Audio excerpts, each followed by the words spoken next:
In today's class, we are learning about social media strategy for small businesses, whether you're a beginner or advanced.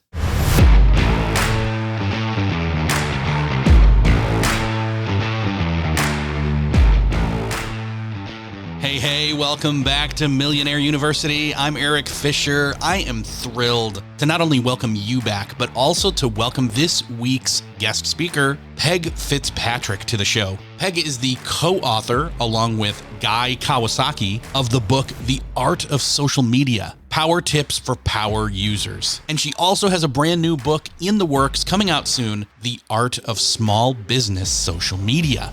And in this conversation, we're covering everything from the importance of understanding which platforms align with your business goals to strategic content planning and management. That, and we're going to give you some homework. There's some trainings that you can dive deeper into in the show notes, but there's no time for that now. Class is starting. Put your hands together for Peg Fitzpatrick. I am super excited today to be talking with Peg Fitzpatrick. Peg, welcome to Millionaire University. Thanks for being here.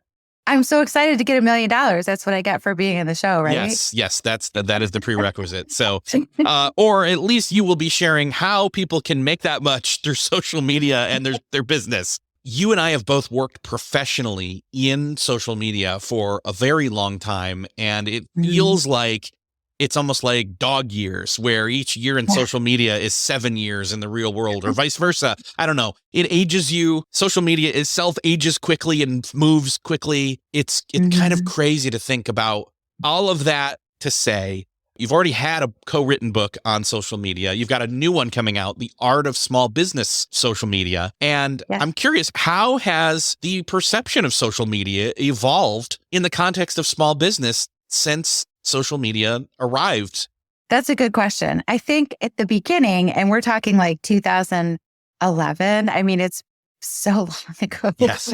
I think I started in 2010, maybe. At the beginning, small businesses were afraid to try it at all because most people thought social media was going to be a waste of time. Even, I'll say, my husband said, "Why are you even bothering with that? That's going to be a waste of time." And then it turned into a whole career. So who knew? I mean, I didn't actually know that would happen, but I was hoping that it would happen. I was spending a lot of time, as you probably did too. But most of the time that I have spent on social media, I've actually worked for a company doing their marketing and social media. So I do have a different perspective on it than most people know. I do actually manage a brand too. So, what has changed?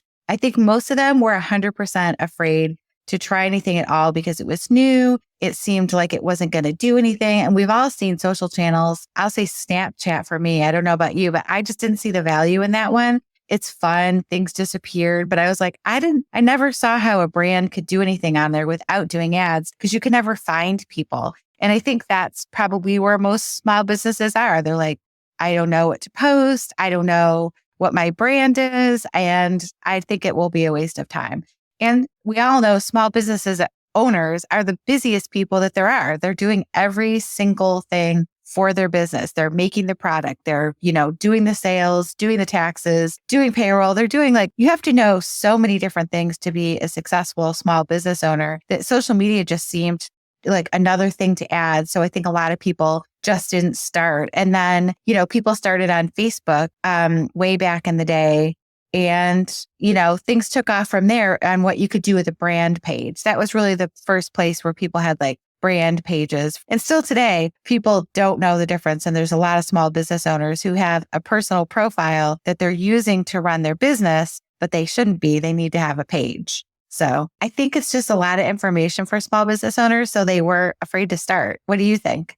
That whole business page profile being used as a business page on Facebook, I still occasionally see it sometimes, but man, even for people in the social media space. Yeah. I worked at a university and I was the social media manager for the entire university. It was a position created for me. And the stuff that I walked into there was pre-existing things and different departments or sports teams had created profiles as pages. And I'm like, oh, we've got to convert this. You can't be using a profile. One, you miss out on lots of great stuff, but two, you just aren't going to be able to do the same things or present yourself the best way. And and so And on. And three, it's against the terms of service and they can that too. shut you down at any time. Yeah. Which is, you don't want that to happen. No. And it's frustrating to people. Like, it's a different experience. And especially if somebody like took their personal profile and then changed the name or something. I mean, it's not the way to do business. No.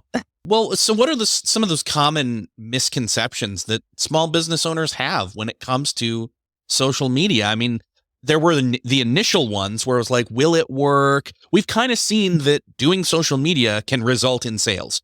I mean, we've flat out seen that. We know the proof is there. But you mentioned the year 2011, 2007, I think was the year that Facebook became possible to use without a collegiate or university address, but it was still kind of, early days of Twitter then too. Right.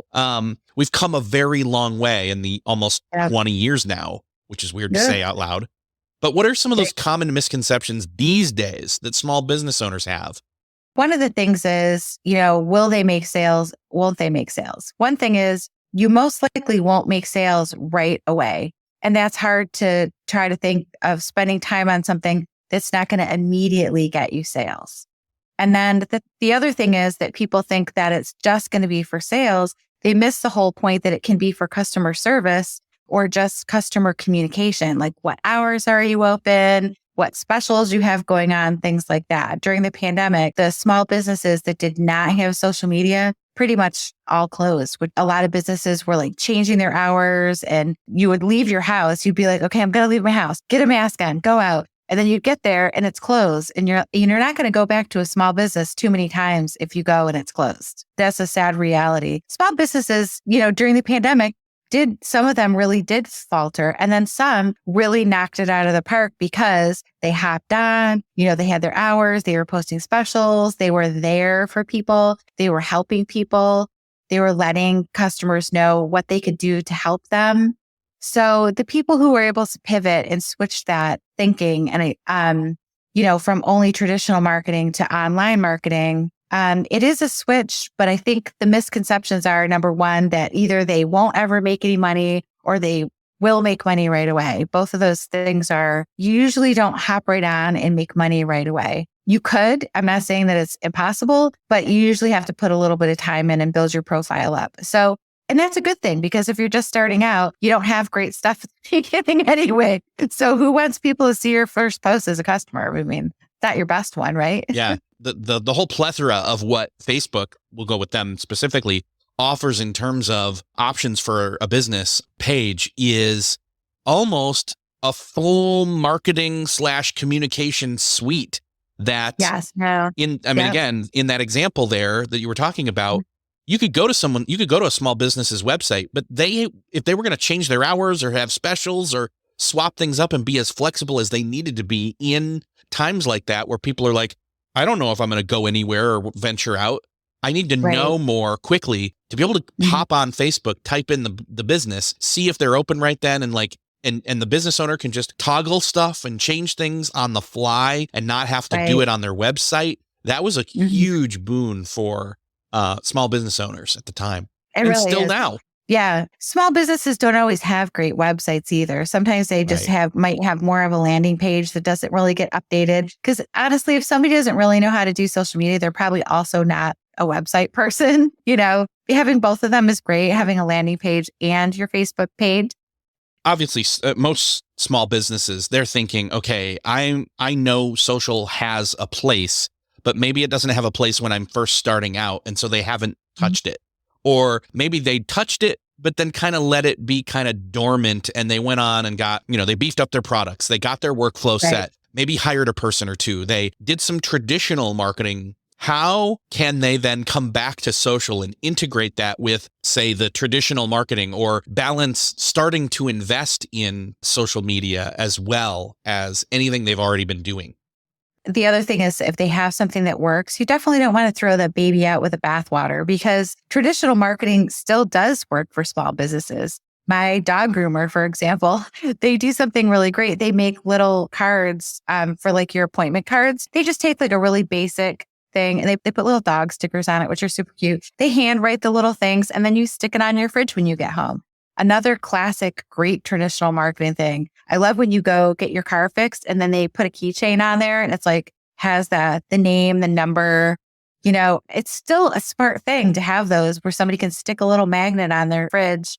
What was another one? I had a blind. I did some custom blinds, and they did a magnet that was an exact replica of their vans. So it just keeps you top of mind. A cool pen. Wait, I just saw one behind me. Who knows how old this is? But wait, look, can you see it? Just press share. Nice. No, it's Kodak. Oh, wow. Okay. Wow. It's a Kodak a pen from Kodak, which is amazing because I'm originally from, and so are you. Duh. I'm remembering now. We're both originally from Rochester, New York, the birthplace of Kodak. And what a story that is. We won't go down that road, but imagine if they had social media. I know. So anyway, it's just an example. This was just a promo from a camera 100% because the just press share would have been to share a photo, not like we think now. Oh, that's amazing. So, wow. Right.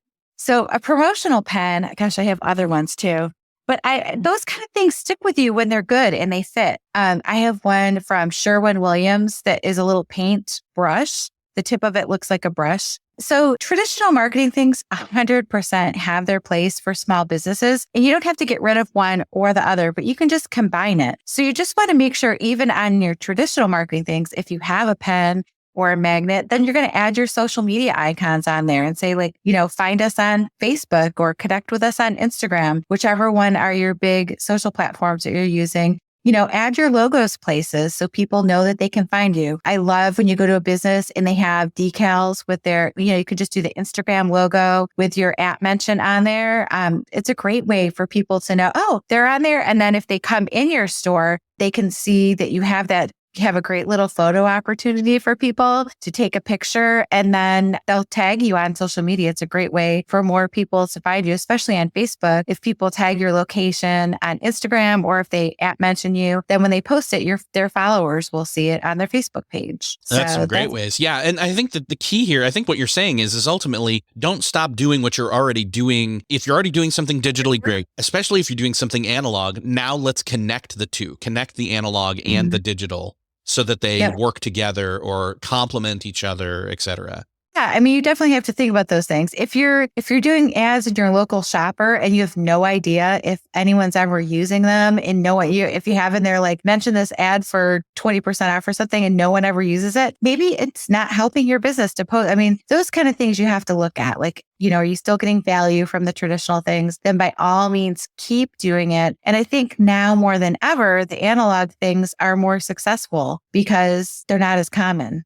Yeah, and they make a bigger impact. But again, you can also share those out digitally and or try to capture at least the wow factor of the in-person thing in a non-in-person context. And you could even, for example, turn that into a contest. So you could say, for example, you're the blind place and you make the cool magnet, and then you could do a little post and do share a photo of where you put your magnet for a chance to win, whatever. And that's just a way that people would, in the comments, then share a picture of their little magnet on their fridge or their pen or whatever. I mean, there's ways to connect them really easily once you start thinking about it.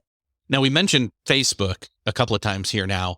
How do you suggest a small business start to figure out, okay, which platforms should I be on? And I know the obvious answer is, well, which platforms are your customers on? But sometimes they may not even know that. Right.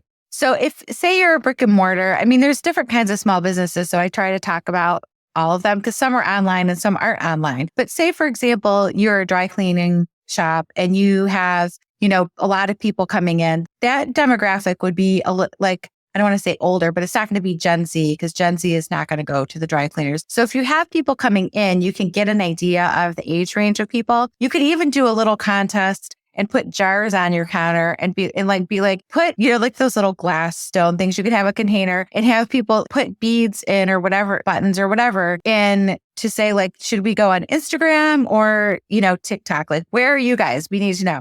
Do a little contest and have people coming in, put every time that they come in, they put Instagram, and then you'll get a little thing that will show you, all of our customers are on Instagram or TikTok. Dry cleaners in particular, they are going to have a demographic of Gen X and above, maybe some younger. I think millennials don't do as much dry cleaning.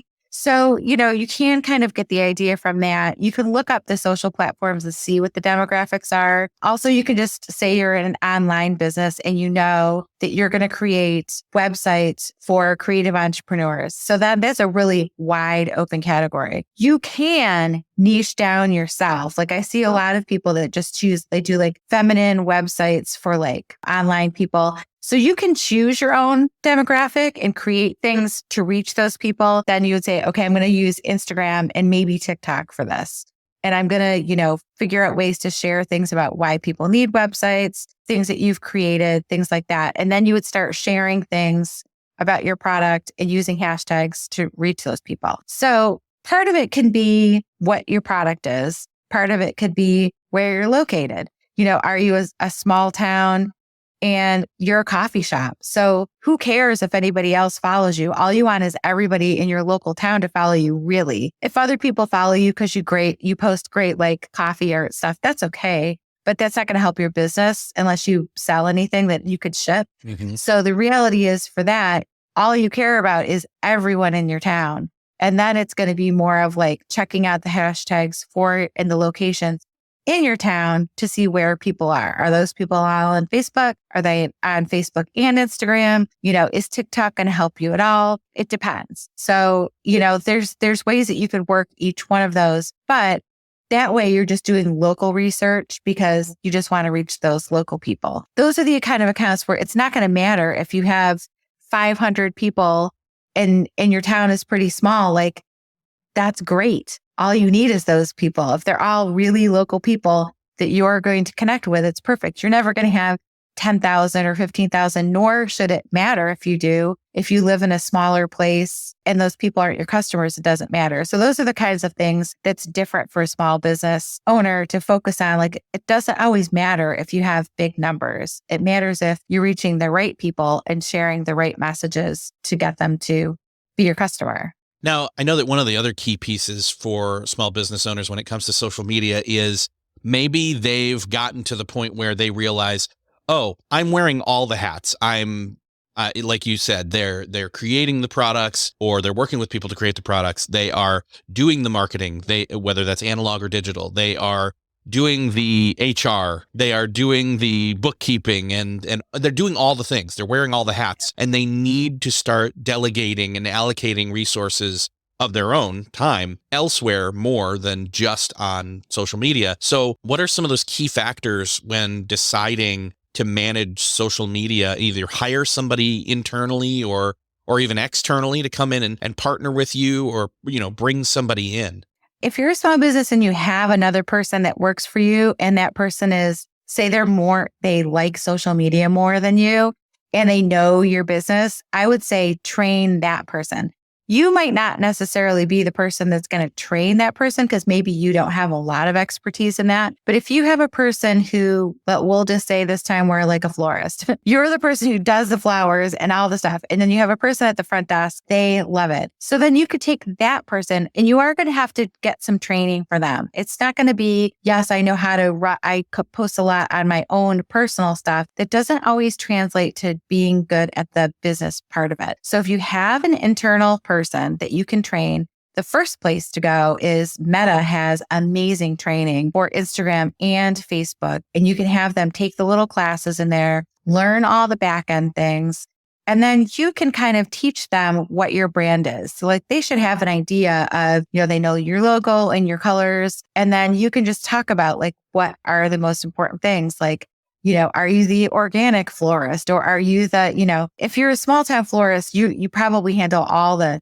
proms and so some of the stuff is seasonal. And then it's just kind of translating like your brand values to them so they can understand what's important to you when they post. So, you don't want anything like, say you're not silly or goofy, you want it to be like friendly, but professional. So maybe a couple emojis here and there, but not all emojis. And everything needs to be full sentences, no kind of slang. And so you can like lay out that kind of thing and make like little brand guidelines for them. If it's just you doing everything, you might not have that for yourself, but it's always a good idea to make like a brand Bible, if you will, and just have all the stuff in there. Even if it is just you, in the book that I wrote, I have the whole thing of like how to do all of that and just come up with all of that. It's hard at first, but once you start getting into all the pieces of it and then you get it all together, it makes everything that you create later so much easier if you know the brand that you're working with, because it's really easy to get distracted and use different colors and use different fonts and then nothing looks the same and it's kind of confusing for people. So if you are going to train someone inside, just know the meta stuff is all free. So that stuff, they can take and that's all free. There's books that you can invest in.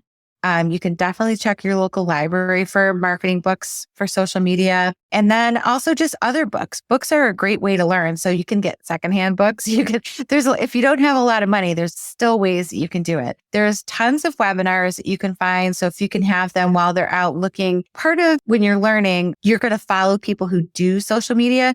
You don't want to get too wrapped up in just following people who do marketing and social media, but maybe you just follow a couple people that teach you how to do things. So some of your time on social media might be someone teaching you how to do things in Canva or, make a cute reel or how to do something, when you're recording a video or editing a video. There's tons of YouTube videos too. So there's definitely ways that you can help you or the person that you're working with, learn how to do these things. And then if you're going to hire outside, it isn't cheap to hire someone to do your social media. And you definitely want to get references from people. You want to see things that they've done. I know a lot of social media people say that it's not important for you personally to have your own good social media, but I've always felt like if mine isn't good, then why would people think I could do someone else's? So I always do maintain mine to some extent, depending, on other things that are going on. So and then you're going to need to know like what is it that you want and what your budget is before you start. I think it is cost prohibitive for most small businesses to have one dedicated person to do their social media and marketing. And it might be expensive to hire someone, but you could have someone create some of the things for you. If I was a small business owner, I would probably invest my money in a photographer and somebody that could come and help do photos of things for you that you could use on social media and maybe do a little bit of your budget there. So you could do like branding kind of shots, the outside, the exterior, the products, that kind of thing until you're really good at it. And if you're the owner of the business, you definitely want to have photos of you and talk about who the face is behind the business. So if you are going to hire someone, you would definitely go with like a smaller agency. If there's somebody local, you could check them out, but it doesn't have to be local at this point. You could work with somebody who's virtual. There's virtual assistants that are probably less money than hiring a social media agency. If you can't afford like a bigger agency, you might be able to find a virtual assistant that you could work with that would help you create materials. And you just kind of need to have an outline of what you would be looking for and, what they can help you with. So there's a lot going into even just hiring someone. You definitely don't want to like blindly hire someone and not have any idea what you're doing and what you want from them, because I've seen it happen in the past where the person who's hiring doesn't know enough and then the person that's doing something isn't doing the right thing or enough. And then it's not really making an impact for them. And then they say, well, social media doesn't work because I tried that and that doesn't work. That's one of the things that small businesses have tried it. It didn't work. And so they say it just didn't work for me, but maybe they didn't have their brand set. They didn't really know what they were doing yet. So maybe also just taking time to learn yourself if you're going to start it before you jump in so you don't feel that overwhelmed and feel like you're failing at it. There really is no like failing at it though. If you can keep trying, right? Well, thank you. That was a great info dump on a lot of great stuff. And it's really helpful to think about that you really have to tailor it to yourself as the small business owner and have a certain amount of self-awareness and knowledge of your own strengths and weaknesses. Mm-hmm. That's going to even come into play, I think, when I ask which social platform should we be on? Well, which one do you like doing, yourself? It does, because if you only are stuck on one thing, you're like, I'm going to do Facebook because that's what everybody says, but I hate Facebook. But I'm going to do it there because that's what everybody said. you're not going to enjoy it. You're not going to really be connected with it. But maybe Instagram is more your thing. Like maybe you like seeing the pictures and the reels. And because even though the same things are posted on Facebook and Instagram at this point, they look very different on the different platforms. And, when you scroll through the news feed, it looks a lot different on Instagram and Facebook. So they are different. And then TikTok is a whole other thing. That's a whole other, you can just go there and just waste all of your time. And then the next thing you know, you didn't get your products done and you have nothing to sell. That's a problem for small business owners, is you definitely don't want to have a time suck. Yeah. So liking the platform that you choose I feel like that really does make you succeed more at it. Don't you think so? I think so. And it also factors into, again, that delegation component where it's like, well, I know I need to be, maybe you like Instagram, like in your example, you like Instagram, you need to be on Facebook, you begrudgingly do Facebook, but you bring someone in to help you do Facebook that is much better at it or knows it better or likes it better. Right. I mean, honestly, if that was the case at this point, when you get a little bit better at it, I would just be posting on Instagram and have it auto post over to Facebook. So you had both, take out the hashtags, just tweak it a little bit. And I wouldn't even worry about it, because then you can just do 2 platforms. But that's like right away, that's a little bit hard to do, I think. It gets confusing for people. But say, for example, TikTok, Instagram is your favorite, but you have a younger employee that's really good at TikTok. TikTok is one place where there's really not a big difference between a personal profile and the business profile. So like you post the same kind of content and everything. So in that instance, you could have a person who really likes TikTok start doing it. Maybe they can even show you how to do parts of it, or they can film you while you're doing things. There's ways to work it out. So even if it was a place that maybe seemed like a little bit of a challenge for you, you could do it. One of the other things that I was thinking of in terms of personalizing it, and you talked about this in terms of having the going into your book and having the kind of essentially not just knowing how to train somebody that's coming in to help you do it, but also having the clarity of your ideal customer and a brand persona to really kind of help you get creative and know, your strategy and who you're aiming for and how to come up with the creative and the deals and all that kind of stuff. Knowing them, speak to that a little bit. I mean, I know that it's already been something that's been talked about a lot, but speak to the importance of that. I think a lot of people just think, oh, I just need to show what I'm doing and how I do it. And you do, but it's way more than that.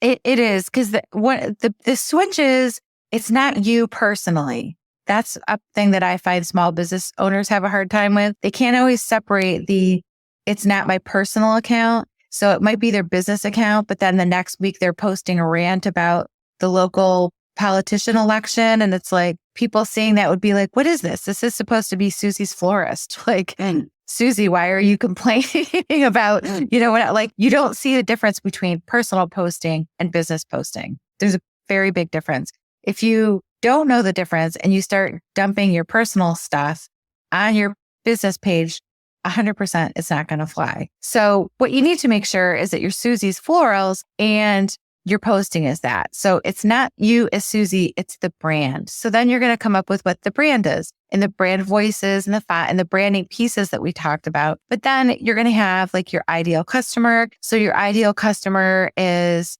a married man who likes to send flowers to his wife on birthdays and anniversaries. And then some other days he just stops in to pick up bouquets. So how are you going to reach that person? Then you have another persona that is like local businesses that buy flowers, like it's restaurants and things like that. So you might have local businesses. So there might be a couple different people that you're talking to, but you're never talking to them as you're talking as the florist. So then you're going to think about when you're writing your text, like, okay, it's January now, but you can start doing teasers at the end of January saying, don't forget, you want to get your flower order in so you can make sure that your wife gets her favorite, roses that she likes every year. So you're just going to do like little reminder. So you're going to be talking exactly to the guy that is going to buy flowers for his wife, or, trying to reach him at another time, say it's like months after. Then you're going to post things like, hey, we got a great bunch of, post some flowers that you have just received a bunch of, post the different kinds. Maybe you'll hit people for their wife's favorite flowers, or, You could do something about like go through what the flowers all mean. Each flower that you send has a different meaning. You could say, did you do something wrong? Maybe you're sorry. It's a good day to send that. I can't remember. I think it's white. I can't remember. White is period. I can't remember. There's flowers that mean like you're sorry. And then like yellow flowers are friendship. So there's like different ways things that you could talk about that you could reach people who maybe don't come in all the time, but maybe you could inspire them to come in. So think of it. That's how you would like use your persona to talk to that exact person. And then the voice that you use, you want it to stay consistent, which I already kind of talked about a little bit, but do you use emojis? Maybe a little bit. Maybe you're using the flowers and the leaves and, maybe you also have house plants. And so you could talk about that. And then you could appeal to like all the millennials who like went houseplant crazy. You could talk about houseplants and how to take care of them and the new ones that you got in. So just think about who comes in to buy things and then creating that persona for like your houseplant customer and speaking to those people. And that gives you so much stuff to post. You can do like talk about the different kinds of lights for plant and the different kinds of water. Like, does it need to get water? I got one recently. It's like you only water it once a month. And I have such a hard time not watering it all the time, but I know that it only gets once a month. So it's things like that. So think about like how you can share knowledge that's going to help people with the things that they bought from you, going to inspire them to come in and ask questions, be the resource for your customers. People who are really knowledgeable in their area of expertise, like you could say, they'll save it and be like, oh, I'm going to be downtown. I should go in and ask a question about my money tree. Why are all the leaves turning like brown and also yellow? And some of them are falling off and, you don't know what to do. So then you just take pictures of it and you go in and, Susie's going to have the answer. So it's creating that like persona for yourself as well as for the customers. But so you're sharing the information that's going to help them and then they're going to come back in. It's just another way to reach people. And that's how your persona kind of works is, you're talking to that specific person. So then when you're sitting down to write the posts, like say you're going to sit down once a week and you're writing the stuff, think about like you're speaking to that person. Like that's how your persona ties into making all of your content really good and really valuable. And it also brings in business. Yeah, it ends up being kind of your business marketing Bible in a sense. You have documentation to go back to refer to. Even if you're the one who already wrote it, it just helps you think, okay, we've got this brand new thing. Let's go back and look it over and like kind of start to plug and play. In other words, you've already done a lot of the homework. It helps you then templatize things much quicker and easier and get out of your own way because the blank page can really freeze people up from getting started. Right. And if you're trying to talk to every single person, you are talking to no one. I think that's a Confucius quote. But if you try to speak with everyone, you really hit no market. That's the thing. Like your audience can't be everyone unless you're like trying to hit everyone in your town. But even as a small local coffee shop, everybody doesn't drink coffee. You really want to talk to the coffee people or the tea people or whoever. So it really helps your content it helps you inform everything that you create, photos, graphics, videos, everything, but especially like the voice of what you write. The persona helps you just get into that mindset of, okay, I'm thinking about it. It's the guy, it's the anniversary, it's the, who's buying the flowers. I think one of the other key pieces here is, so say we've done all this, we've even delegated, we've brought people in, we've got things humming and running. What are some of the ways that we can balance the time spent on social media, because it can be a time suck, with other business responsibilities time-wise? So I think, once you get into the swing of it, definitely having an editorial calendar for like even a month or quarter or a year. You could have an overall one for the whole year. Things change as you're going. If you are that florist, the big holidays are going to come up. You're going to have Valentine's Day and then you're going to have Mother's Day and Father's Day. No, for flowers. You're going to look at the days that are big and then fill those out. And then you're going to try to have campaigns in there that are going to help bring in, because you have to bring in business all the time. Valentine's Day is great, but then when March comes around, no one's going to be in for flowers for March Madness unless you come up with a way to work that in there. So, so creating a calendar, it doesn't have to be a whole year or a whole month. Even if you just do a week, try to have a chunk of time when you can sit down once a week. If you do it Sunday night, if you're the owner and you're doing it, or like Friday afternoon, just have like a chunk of time where you're going to sit down and you're going to just look at the week and you're going to come up with the 5 ideas or the 7 ideas if you're posting on the weekends too. It'll make your content better if you have a little plan for the week, create those things, and then use a tool to help plan, to schedule them. So I like to use Plan That. That's like my favorite thing right now, Plan. It's really easy. It works for Facebook, Instagram, LinkedIn, Pinterest, and TikTok, actually. So you can schedule just about everything in there. So I like to just put it in there. You still, even if you schedule things for the week, that gives you just the stuff done. That is a big chunk. But then the other piece is you do have to go in to check to make sure things posted right.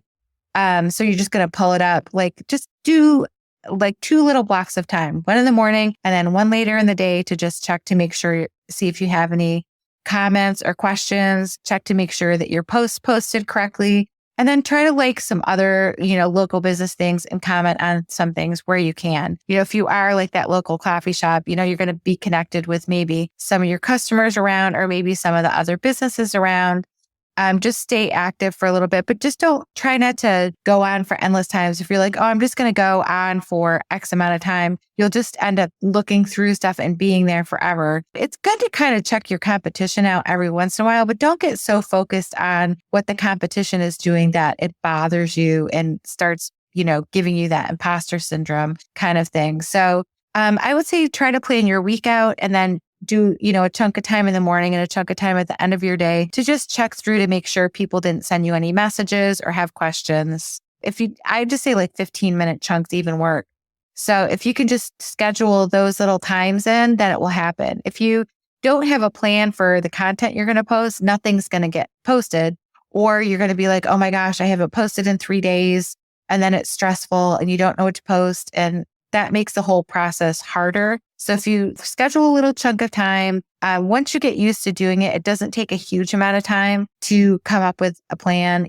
I like to look at the things that have posted recently. How do they do? Did you try something like a this or that kind of post, or, asking people questions is always a good idea. So see where you can work and see how your past content did and let that inform your choices for new stuff. It's hard not to get sucked into things that are popular, like doing reels on Instagram, because those are favored on Instagram right now, but they're very time consuming to make. So make sure that you choose to do things that you can work in your schedule and, try to plan that time. It is going to take some time to do it, but it doesn't have to be endless amounts of time. Try not to overthink it too much.